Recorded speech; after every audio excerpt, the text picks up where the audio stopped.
আজকে আমি আমার পছন্দের অনেক মজার একটি মাছ ভুনা করব। আর এই মাছটার নাম বলেন তো কি? তো এই মাছটার নাম হচ্ছে কালবাউস মাছ। আমার কাছে কিন্তু কালবাউস মাছ খুবই পছন্দের একটি মাছ। আর এই মাছটা কিন্তু মোটামুটি বড় সাইজেরই ছিল। তো আমার কাছে কিন্তু এই মাছটা বেশ ভালো লাগে খেতে। আর এই মাছটার কিন্তু বাজারে ব্যাপক চাহিদা আর দামও অনেক বেশি। তো অনেক দিন পরে আসলে এই মাছটা বাজারে গিয়ে পাইলাম, যার কারণে আসলে কিনে নিয়ে চলে আসলাম। তো হ্যালো এভরিওয়ান, আসসালামু আলাইকুম। যেখান থেকে আমার ভিডিওটি দেখছেন আশা করি আপনারা অনেক ভালো আছেন। আলহামদুলিল্লাহ রহমতে আমি বেশ ভালো আছি। তো এখানে কিন্তু প্রথমে আমি একটি প্যান বসিয়ে দিলাম, তারপরে কিন্তু এখানে পেঁয়াজ, রসুন আর কাঁচামরিচ দিয়ে দিলাম। তো এটাকে এখন ভালো করে ভেজে নেব। তারপরে এখানে অল্প একটু আদা আর জিরার পেস্ট দিয়ে দিব। তো সেইটাকেও হালকা করে ভেজে, তো এখন কিন্তু এখানে হলুদের গুঁড়া, মরিচের গুঁড়া, পরিমাণ মতো লবণ, অল্প একটু পানি দিয়ে মশলাটাকে খুব ভালোভাবে কষিয়ে নেব। আর আমার কাছে কিন্তু এইভাবে সাদা সিধা বুনাই খেতে খুবই ভালো লাগে। যদি থাকে একটু পাকা টমেটো তাহলে কিন্তু আরেকটু মজা লাগে খেতে।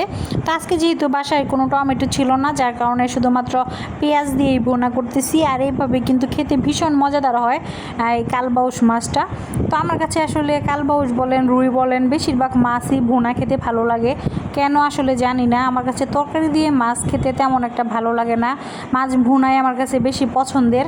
তো এই পর্যায়ে কিন্তু আমার মশলাটা কষানো হয়ে গিয়েছে। তো এখন আমি মাছটাকে দিয়ে দিলাম।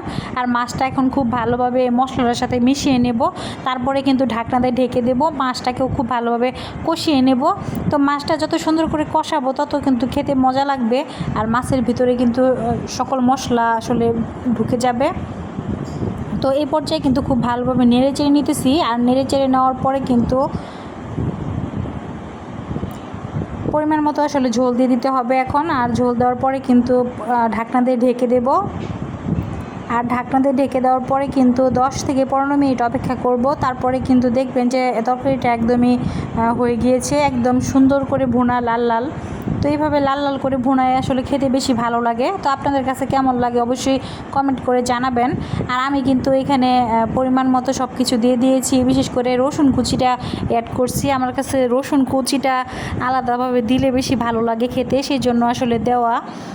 আর এইভাবে আপনারা অবশ্যই বাসায় ট্রাই করে দেখবেন, আশা করি আপনাদের কাছে অনেক ভালো লাগবে। তো আজকের ভিডিওটি আপনাদের কাছে কেমন লাগলো অবশ্যই কমেন্ট করে জানাবেন। তো এই পর্যায়ে কিন্তু আমার মাছ ভুনাটা একদমই রেডি, দেখেন লাল লাল করে ভুনাটা হয়ে গিয়েছে। তো আজকের ভিডিওটি এই পর্যন্তই। যারা যারা ভিডিওটি দেখছেন সকলে ভালো থাকবেন, সুস্থ থাকবেন। আল্লাহ হাফেজ।